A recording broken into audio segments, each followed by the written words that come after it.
प्रयागराज इन दिनों दुनिया की सबसे ज्यादा आबादी वाला शहर बना हुआ है। मौनी अमावस्या पर तकरीबन 8 करोड़ लोगों ने गंगा के पवित्र जल में आस्था की डुबकी लगाई।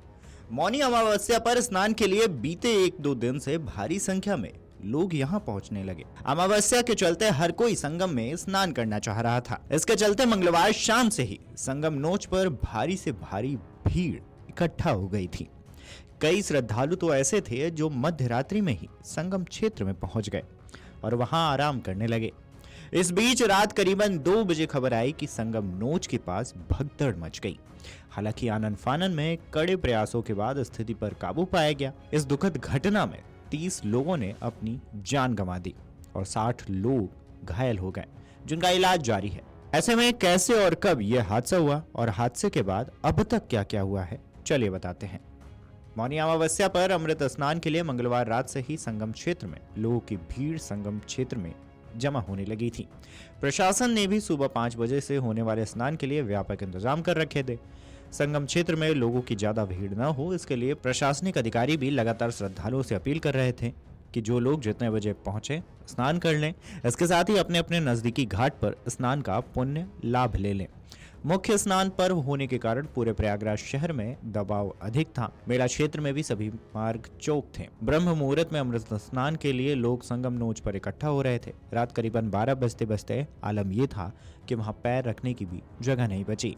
इसके चलते देर रात करीबन 2 बजे बीच मेला क्षेत्र में अखाड़ा मार्ग पर भारी भीड़ का दबाव बना।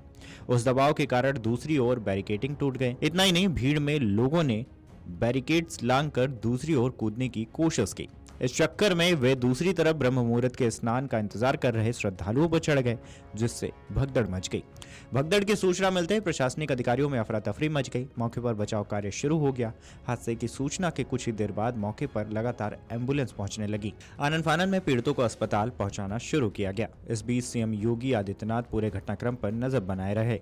वे पल पल अधिकारियों से जानकारी लेते रहे। भगदड़ और भारी भीड़ के चलते अखाड़ों ने मौनी अमावस्या पर होने वाले अमृत स्नान को भी रोक दिया। सुबह करीबन 4 बजे से निकलने वाले महानिर्वाणी और निरंजनी अखाड़े के साधु संत एवं नागा सन्यासी स्नान के लिए नहीं निकले। बाद में अखाड़ा परिषद अध्यक्ष श्री महंत रविंद्रपुरी ने बताया कि भारी भीड़ के चलते स्नान को रोक दिया गया। अगर स्थिति ठीक हुई तभी अखाड़ा स्नान को निकलेंगे, अन्यथा स्नान को निरस्त कर दिया जाएगा। भगदड़ के बाद राहत बचाव कार्यों को लेकर प्रधानमंत्री नरेंद्र मोदी ने करीबन 6 बजे सीएम योगी आदित्यनाथ से बात की। उन्होंने सीएम योगी को हताहतों और घायलों के साथ ही उनके परिजनों की मदद के संबंध में दिशा निर्देश दिए। पीएम मोदी खुद इस हादसे को लेकर सक्रिय थे। उन्होंने अगले ही 3 घंटे में सीएम योगी से 4 बार बात कर हालात की जानकारी ली। इस बीच सीएम योगी ने श्रद्धालुओं से संगम में न आने की अपील की। महाकुंभ में हुई भगदड़ के बाद सीएम योगी ने श्रद्धालुओं से अपील की है कि वो संगम नोच जाने के बजाय निकट के घाट पर स्नान कर लें। इस मामले में प्रशासन के नियमों का ध्यान रखते हुए और किसी प्रकार की अफवाह में न आए। इसके बाद बुधवार को दिन में सीएम योगी ने अधिकारियों संग बैठक की। इसमें उन्होंने अधिकारियों को घायलों के उपचार व स्नान की व्यवस्था को लेकर निर्देश दिया। हादसे की वजह से संगम में स्नान सुबह के बजाय दोपहर करीबन 2:30 बजे शुरू हुआ। अखाड़ों के साधुओं ने संगम में आस्था की डुबकी लगाई। अमावस्या के अवसर पर त्रिवेणी संगम पर पवित्र स्नान कर रहे साधु संतों पर फूलों की वर्षा की गई। इतना ही नहीं, इसके बाद शाम करीबन 7:30 बजे सूबे के मुखिया योगी आदित्यनाथ ने पत्रकारों से बातचीत की। उन्होंने हादसे में मृतक लोगों के परिजनों के प्रति अपना दुख जाहिर किया। उन्होंने मुआवजे का भी ऐलान किया।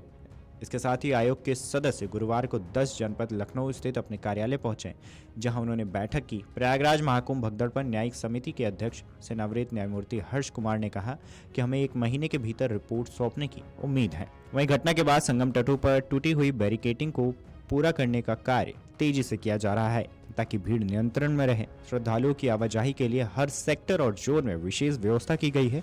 इस दौरान किसी भी तरह का प्रोटोकॉल लागू नहीं होगा। Video desk अमरउजाला.com। अमर उजाला जीवांजलि के सारथी की मदद लें और महाकुंभ में स्नान जरूर करें।